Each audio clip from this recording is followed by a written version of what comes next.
আসসালামু আলাইকুম প্রিয় দর্শক, যে যেখান থেকে দেখছেন আমার ভিডিওটি, আশা করি সবাই অনেক ভালো আছেন। সকালের নাস্তায় ও বিকালের চায়ের সাথে অনেক বেশি মজাদার একটি স্ন্যাক্স রেসিপি। আপনারা চাইলে বাচ্চার টিফিনেও দিতে পারেন। ছোট থেকে বড় সবাই কিন্তু এই স্ন্যাক্সটি ভীষণ পছন্দ করবে। একবার বানিয়ে খাওয়ালে দেখবেন বারবার খাওয়ার জন্য বায়না করবে। আজকে আমি বানাচ্ছি চিকেন ব্রেড স্ন্যাক্স রেসিপি। প্রথমে আমি মুরগির 2 টুকরো বুকের মাংস নিয়েছি। দেখতেই পাচ্ছেন মাংসগুলোকে আমি সিদ্ধ করতে দিলাম একটি প্যানে। প্রথমে একটি বোলে নিয়ে নিচ্ছি পেঁয়াজ কুচি। এখানে মাংসের থেকে পেঁয়াজটা বেশি করে নিতে হবে। আমি 1.5 কাপ পরিমাণ পেঁয়াজ দিয়ে দিয়েছি। দিচ্ছি কাঁচামরিচ কুচি, সাথে দিচ্ছি গরম মশলা গুঁড়া, দিয়ে দিচ্ছি গোলমরিচের গুঁড়া, দিয়ে দিচ্ছি হলুদের গুঁড়া, আরও দিচ্ছি মরিচের গুঁড়া, দিচ্ছি স্বাদ মতো লবণ, দিচ্ছি ধনিয়ার গুঁড়ো।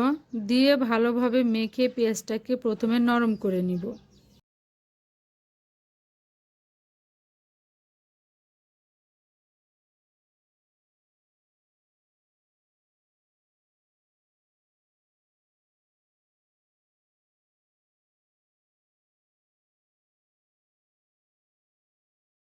এবার আরও দিয়ে দিচ্ছি সিদ্ধ করে নেওয়া মুরগির মাংস। এরপর দিয়ে দিচ্ছি 1/2 কাপ পরিমাণ বেসন ও দিচ্ছি 2টা ডিম। এই উপকরণগুলো যদি আপনারা পরিমাণ মতো দিয়ে মিশ্রণটি তৈরি করে নেন, তাহলে দেখবেন একদম পারফেক্ট হবে।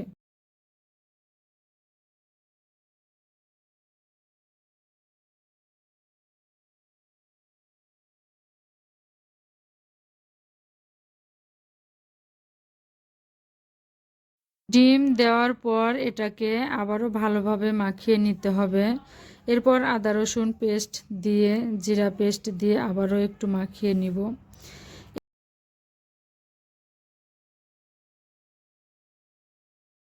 ডিমগুলোকে দেওয়ার পর এটাকে আমি আবারও ভালোভাবে মাখিয়ে নিব। এরপর আদা রসুন জিরা পেস্ট দিয়ে আবারও একটু মাখিয়ে নিলাম।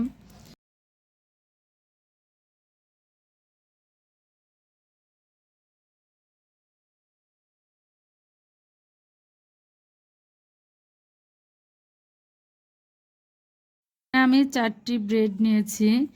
প্রথমে ব্রেডগুলোকে আমি কোনা বরাবর স্যান্ডউইচ সিস্টেম করে কেটে নিব।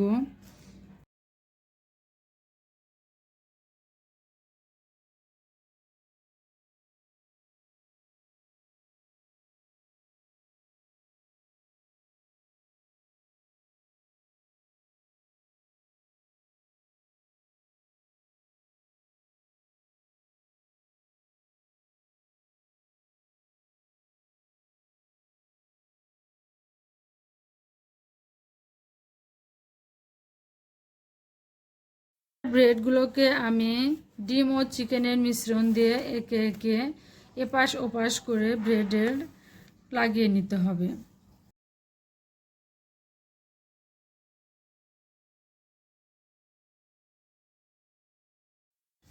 তারপর চুলায় বসিয়ে রাখা গরম তেলে ছেড়ে বারবার উল্টে পাল্টে সুন্দর একটা কালার করে ভেজে তুলে নিতে হবে। উল্টে পাল্টে সাবধানে স্ন্যাক্সটি ভেজে নিতে হবে, যেন পুড়ে না যায়। পুড়ে গেলে একদমই খেতে ভালো লাগবে না। দেখতে পাচ্ছেন আমার স্ন্যাক্সগুলো পরিবেশনের জন্য একদম রেডি হয়ে গিয়েছে। এবার আমি একটা পাত্রে তুলে নিব। দেখতেই পাচ্ছেন স্ন্যাক্সটি কতটা লোভনীয় হয়েছে। আশা করি আপনাদেরও ভালো লাগবে। আমার এই রেসিপিটা যদি আপনাদের ভালো লেগে থাকে, অবশ্যই আমার ভিডিওতে একটি লাইক করুন ও আমার পেজে নতুন হলে ফলো ও সাবস্ক্রাইব করে পাশে থাকুন। আল্লাহ হাফেজ।